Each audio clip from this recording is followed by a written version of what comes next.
नमस्कार मित्रांनो, तुमच्यासाठी जबरदस्त जॉब वॅकन्सी घेऊन आलेलो आहे। जिल्हा परिषद मार्फत विविध पदांची भरती निघालेली आहे। पगार तुम्हाला या ठिकाणी 20,000 ते 35,000 रुपयाच्या दरम्यान पोस्ट वाईज दिला जाईल। अर्ज करण्यासाठी कुठल्याही प्रकारची फीस पेमेंट तुम्हाला करायची नाही। तुम्ही महिला असाल पुरुष असाल दोघंही या ठिकाणी अर्ज करू शकता। अर्ज करण्याची शेवटची तारीख या ठिकाणी 20 मार्च 2024 आहे। अधिक माहिती जी आहे या ठिकाणी कुठल्या पदांसाठी वॅकन्सी आहे, तुम्हाला अर्ज कशा प्रकारे करायचे आहेत, वयमर्यादा काय असणार आहे, शैक्षणिक अर्थ काय असणार आहे, सर्व माहिती डिटेलमध्ये आपण आजच्या व्हिडिओमध्ये बघणार आहोत। तर व्हिडिओ शेवटपर्यंत नक्कीच बघा। त्याचबरोबर मित्रांनो, आपण जर आपल्या रॉयल कॉर्नर यूट्यूब चॅनलवरती जर नवीन असाल तर आपल्या रॉयल कॉर्नर यूट्यूब चॅनलला सबस्क्राईब करावं, बेल आयकॉन दाबायला विसरू नका। असेच नोकरी संदर्भातील नवीन अपडेट्स आपल्याला मिळत राहण्यासाठी। तर सुरू करूया मित्रांनो आजचा व्हिडिओ। तर मित्रांनो, आपण आलेलो आहे जिल्हा एकात्मिक व आरोग्य व कुटुंब कल्याण सोसायटी जिल्हा परिषद अहमदनगर यांच्या मार्फत जे ऑफिशियल नोटिफिकेशन निघालेलं आहे वॅकन्सीच्या संदर्भामध्ये, त्यावरती आपण आलेलो आहे। तर स्टेप बाय स्टेप सर्व माहिती आपण या ठिकाणी बघणार आहोत। तर या ठिकाणी सगळ्यात पहिली जी वॅकन्सी आहे मेडिकल ऑफिसर या पदासाठी निघालेली आहे। MBBS डिग्री तुमच्याकडे असेल किंवा BHMS डिग्री असेल तर या ठिकाणी तुम्ही अर्ज करू शकता। एकूण 5 वॅकन्सीज या पदासाठी निघालेल्या आहेत। कॅटेगरीनुसार वॅकन्सी आपण बघू शकता। या ठिकाणी तुम्हाला MBBS पदासाठी 60,000 रुपये आणि BAMS या पदासाठी 25,000 रुपये, मॅक्स इन्सेंटिव्ह तुम्हाला 15,000 रुपये इतका या ठिकाणी दिला जाईल। त्यानंतर पुढील वॅकन्सी या ठिकाणी आहे डेंटल सर्जन या पदासाठी।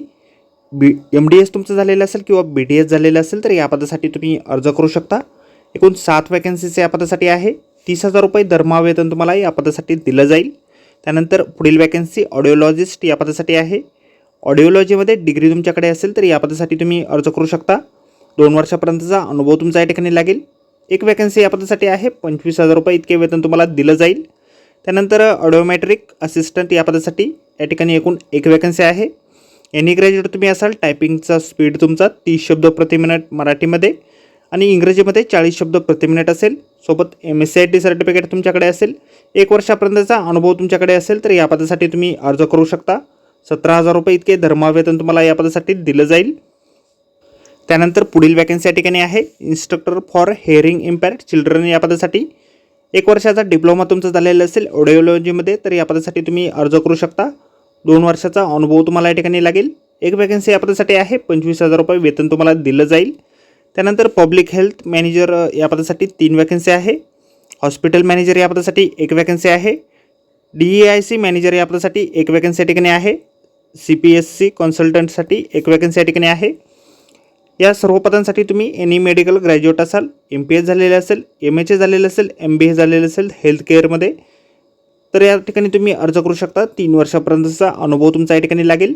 एकूण 6 वॅकन्सीज या ठिकाणी आहेत। 35,000 रुपये दरमहा वेतन तुम्हाला या पदांसाठी दिलं जाईल। त्यानंतर पुढील वॅकन्सी या ठिकाणी आहे फायनान्स कम लॉजिस्टिक कन्सल्टंट या पदासाठी। BCom तुमचं झालेलं असेल किंवा MCom झालेलं असेल, टॅली ARP 9.0 झालेलं असेल तर या ठिकाणी तुम्ही अर्ज करू शकता। 3 वर्षापर्यंतचा अनुभव तुमचा लागेल। एक वॅकन्सी या पदासाठी आहे। 20,000 रुपये इतके दरमहा वेतन तुम्हाला दिलं जाईल। त्यानंतर NTEP आणि STLS या पदासाठी वॅकन्सी आहे।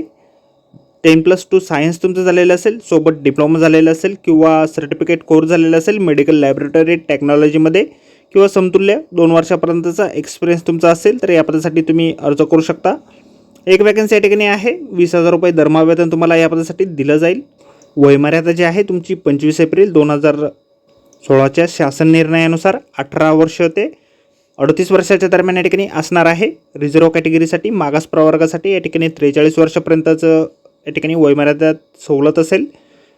तुम्ही जर राष्ट्रीय आरोग्य अभियानमध्ये कार्यरत असाल तर 5 वर्षापर्यंतची सवलत तुम्हाला या ठिकाणी दिली जाईल। अर्ज शुल्क जे आहेत खुल्या प्रवर्गासाठी 300 रुपये आणि मागास प्रवर्गासाठी 150 रुपये या ठिकाणी आहे। डिमांड ड्राफ्टच्या माध्यमातून तुम्हाला फीस पेमेंट या ठिकाणी करायची आहे। डिमांड ड्राफ्ट जो आहे तुम्हाला district integrated health and family welfare society यांच्या नावाने या ठिकाणी काढायचा आहे। या ठिकाणी अकाउंट डिटेल देखील दिलेले आहेत। अर्ज जे आहेत तुम्हाला ऑफलाईन पद्धतीने या ठिकाणी करायचे आहेत। राष्ट्रीय आरोग्य अभियान जिल्हा एकात्मिक आरोग्य व कुटुंब कल्याण सोसायटी आरोग्य विभाग जिल्हा परिषद अहमदनगर यांच्या नावाने अर्ज तुम्हाला करायचे आहेत। नमुना अर्ज जो आहे अशा प्रकारे आपल्याला जाहिरातीमध्येच दिलेला आहे। जाहिरातीची लिंक आपल्याला व्हिडिओच्या डिस्क्रिप्शनमध्ये दिलेली आहे। अर्ज करण्याअगोदर आपण संपूर्ण जाहिरात एक वेळ व्यवस्थित वाचा, त्यानंतरच या ठिकाणी अर्ज करा। तर आजच्या व्हिडिओमध्ये एवढंच मित्रांनो। व्हिडिओ जर आवडला असेल तर व्हिडिओला लाईक आणि शेअर नक्कीच करा। आणि आपल्या रॉयल कॉर्नर यूट्यूब चॅनलला जर अद्याप आपण सबस्क्राईब केलं नसेल तर आपल्या चॅनलला सबस्क्राईब करा, अशाच नोकरी संदर्भातील नवीन अपडेट आपल्याला मिळत राहण्यासाठी. तर भेटूया मित्रांनो नोकरी संदर्भातील अशाच पुढच्या व्हिडिओमध्ये. धन्यवाद मित्रांनो.